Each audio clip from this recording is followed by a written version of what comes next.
انتخابات کے بعد جب کہ سبھی پارٹیز کا ایک موقف آیا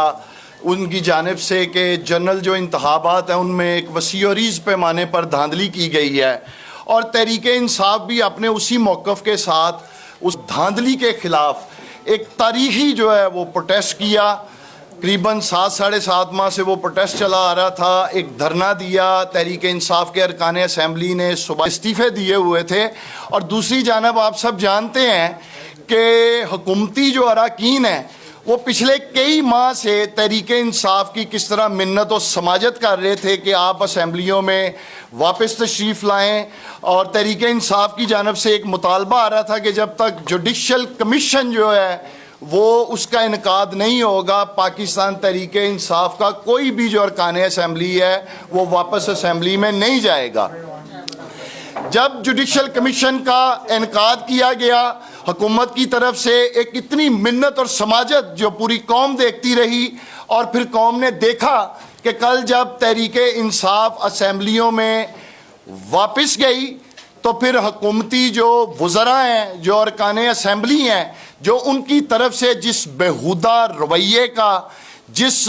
بےہودہ عمل کا مظاہرہ ہوا وہ بھی پوری قوم نے دیکھا. میں تو یوں کہوں گا یہ بالکل ایسے ہی ہے کہ آپ کسی سے منت کرتے ہیں, سماجت کرتے ہیں, اور اس منت اور سماجت کے بعد جب وہ آپ کے گھر تشریف لاتا ہے تو آپ اس پر قاتلانہ حملہ کر دیتے ہیں, آپ اس کے اوپر فائرنگ کا جو ہے وہ عمل شروع کر دیتے ہیں. اور یہی عمل جو ہے وہ کل حکومتی جو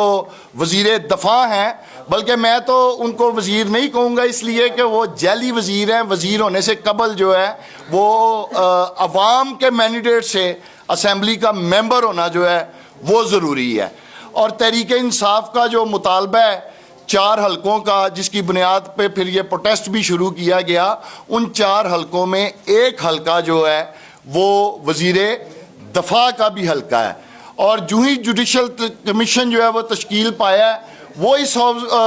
خوف میں مبتلا ہو گئے ہیں کہ اگر شفافیت کے ساتھ جوڈیشل کمیشن نے تحقیقات کی تو ان کا بھی جو چہرہ ہے وہ قوم کے سامنے بے نقاب ہو جائے گا. جو ان لوگوں نے عوام کے مینڈیٹ پر جو شب خون مارا ہے, جو ڈاکہ ڈالا ہے, وہ قوم کے سامنے سارا کھیل جو ہے وہ عیاں ہو جائے گا. تو اس سلسلے میں ایک تو یہ عرض کرنا چاہتا ہوں, یہ گزارش کرنا چاہتا ہوں کہ کل کا جو ان کا بےہودہ عمل ہے, بےہودہ رویہ ہے, جس بےہودہ انداز میں انہوں نے تحریک انصاف کے اوپر تنقید کی ہے, گو کہ اس سے قبل بھی وہ اسمبلی کے فورم پر ایسی بےہودگی کا مظاہرہ کر چکے ہیں. وہ اس سے قبل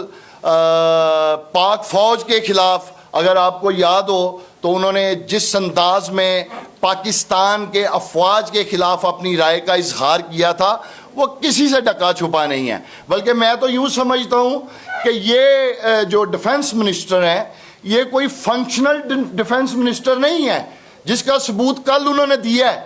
کل انہوں نے جو ان کا پورٹ فولیو تھا ایز اے ڈیفنس منسٹر, انہوں نے پوری قوم کو, پورے ایوان کو, جو سعودیہ عربیہ اور یمن کے مابین معاملات چل رہے ہیں اس میں اعتماد میں لینا تھا. انہوں نے قوم کو یہ بتانا تھا, انہوں نے ایوان کو یہ بتانا تھا کہ سعودی عرب کی جانب سے وہ کون سے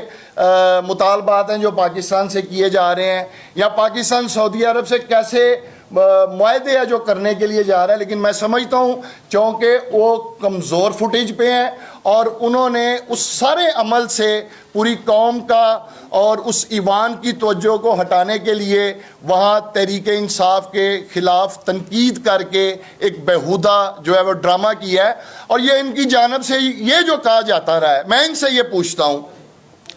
کہ جی تحریک انصاف جو ہے اس کا اسمبلی میں آنا آج غیر آئینی ہے.